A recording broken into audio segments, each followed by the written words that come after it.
Joined now by meteorologist Simone Thomas. Simone, a lot of us woke up to the sound of thunder this morning. Have the storms moved their way out of here? Yeah, we've got the severe weather out of here a bit earlier in the afternoon. That line moved through fairly quickly. Shortly after noon is when we were able to get the all clear for most of the state, but we picked up on some decent rainfall totals statewide. This is METAR observation since midnight. Hot Springs, the big winner today in Garland County, just shy of 2 3/4 of an inch. We had a flash flood warning that it did include portions of Garland County earlier this morning. Little Rock just shy of 1.5 inches.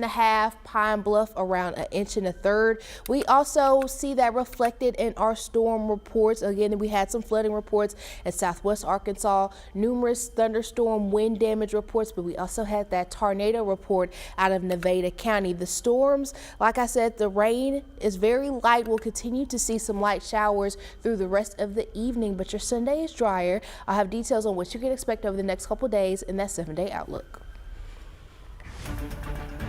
Thank you, Simone. At least 6 people have died after a tornado destroyed parts of Michigan and Oklahoma. Authorities say 3 deaths along with 12 injuries have been reported just 2 hours outside Detroit in Branch County, Michigan. The National Weather Service confirms an EF3 tornado touchdown. About 50 miles southwest in Cass County, 1 person has died as well. Oklahoma authorities say at least 2 others have died just 30 miles south of Tulsa. Governor Kevin Stitt confirmed the twister touched down. Israel's military is confirming new attacks on Iran, with the nation saying they've launched strikes on an oil facility. It's the first time a civil industrial building has been targeted in war. President Donald Trump is calling for Iran's unconditional surrender, with targeted missiles at the U.S. Embassy in Baghdad intercepted by U.S. air defense systems. President Trump participated in a dignified transfer for the 6 service members killed. Drones are becoming a modern tool of war with Iran, using them against the U.S. and Israel. The U.S. is working to neutralize its capability. The Pentagon says the Defense Department and the Federal Aviation Administration are working together on a solution. They plan to test a laser system to shoot down drones. Weeks ago, the Defense Department deployed an anti-drone laser near the southern border. It forced the FAA to shut down a large swath of airspace over El Paso. So now the Defense Department is working more closely with the FAA. The Middle East conflict in Iran is impacting the oil market, with national retail gas prices increasing by at least 40 cents higher than just 1 week ago. AAA says the regular gallon of gas stands at $3.41, up from $2.98. That makes it the largest weekly increase since early March 2022, which is when Russia invaded Ukraine. One woman shares her plans for how to tackle rising prices. I am a teacher, so I am somewhat on a fixed budget, and I also do Uber on the side for extra money, and I definitely see it when I have to stop to get gas, and I'll definitely have to monitor how far I go out to pick people up to get them to their destination.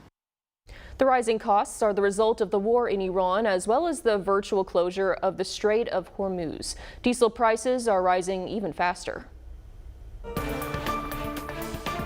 An investigation is underway into a deadly late-night car chase in Little Rock. Police responded to a call shortly after 10 last night with a driver firing shots from a vehicle. Authorities found them running a red light near North Rodney Parham and Van Lee. The driver later hit 2 empty cars and a house. Later, the driver, Patrick Hardy, exited and was arrested, and passenger Stephanie Epperson was found with a severe cut and taken to a local hospital, where she later died. Hardy is facing several charges, including capital murder, fleeing, reckless driving, among others. After an election in Maumelle this week, some parents say everyone got what they wanted except for their kids.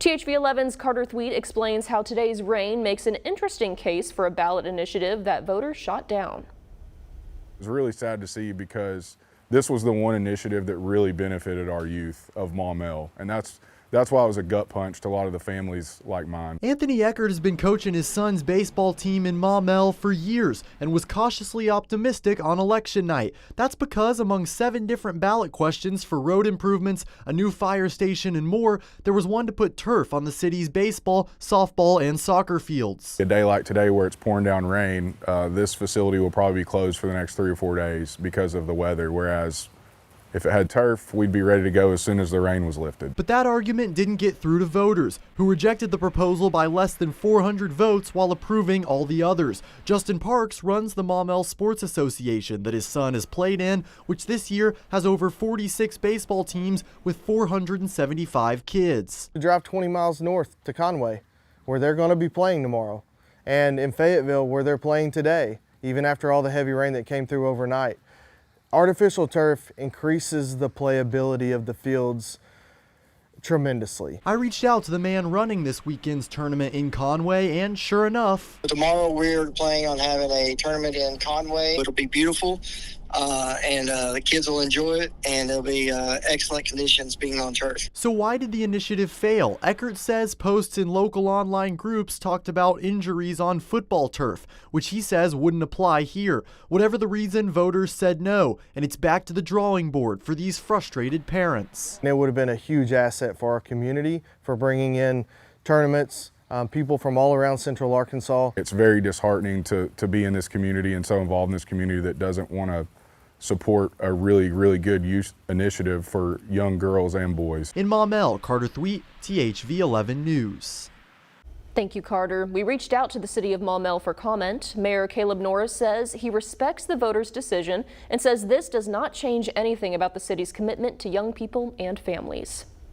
March is School Breakfast Month, and this year, every public school student in Arkansas has access to free breakfast. Last February, Governor Sarah Huckabee Sanders signed the act into law to make Arkansas the first state in the South to establish free universal school breakfast. Sylvia Blaine, the CEO of the Arkansas Hunger Relief Alliance, says it's more important than people might realize. With 1 in 4 children in Arkansas being food insecure, it's important for our students to have access to a fresh, healthy breakfast every morning so that they can learn and be attentive and focus. Through the new initiative, more than 465,000 students can start their day with a meal regardless of their eligibility for free or reduced lunch.